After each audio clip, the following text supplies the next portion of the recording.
Good morning everybody and welcome to today's morning market. So last week the morning markets video series really focused on what was happening in the UK, both from a political perspective but also what was happening with the Bank of England as well. And that's exactly what I intend to do today. So I'm going to walk you through what we've been seeing over the last few days, how asset prices have reacted, but also most importantly, what does it mean for you? What does it mean for your money overall? So what you actually saw on Thursday was fairly calm UK asset pricing within the gilt market, within sterling.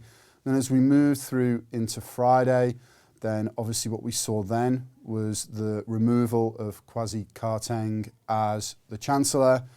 And also as well as that, you had Liz Truss come out saying that she will raise UK corporation tax from 19% to 25%.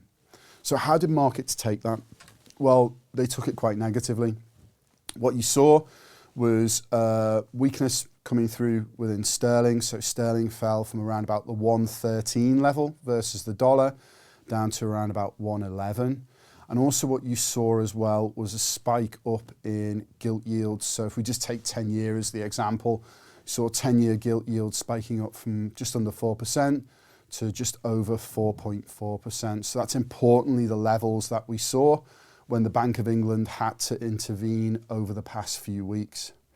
I guess, what else have we seen sort of since then? Particularly this morning, one of the key points has been Jeremy Hunt, the new Chancellor.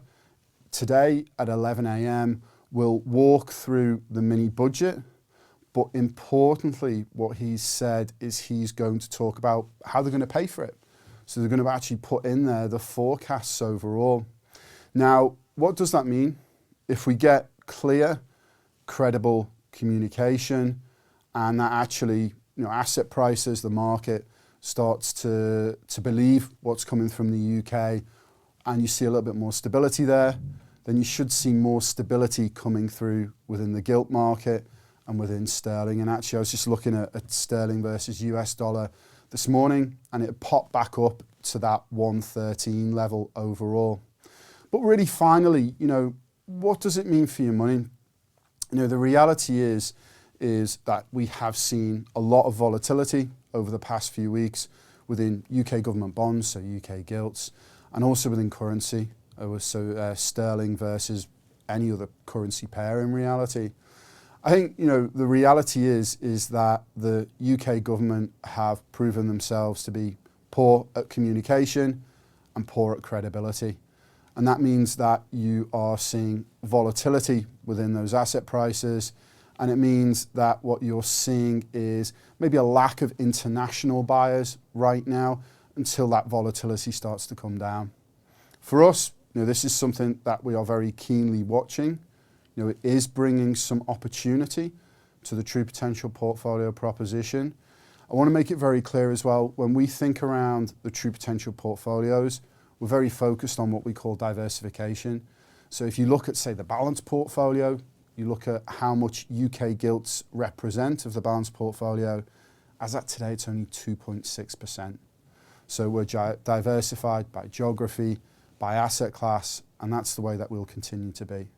So looking through today, obviously we'll be listening very keenly to Jeremy Hunt at 11 o'clock today.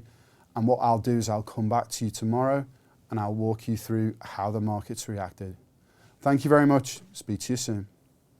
If you're interested in taking your investing to the next level or would like to know more about the options available to you when you retire, then download our free guides to ISAs and pensions. These are available in the video description below.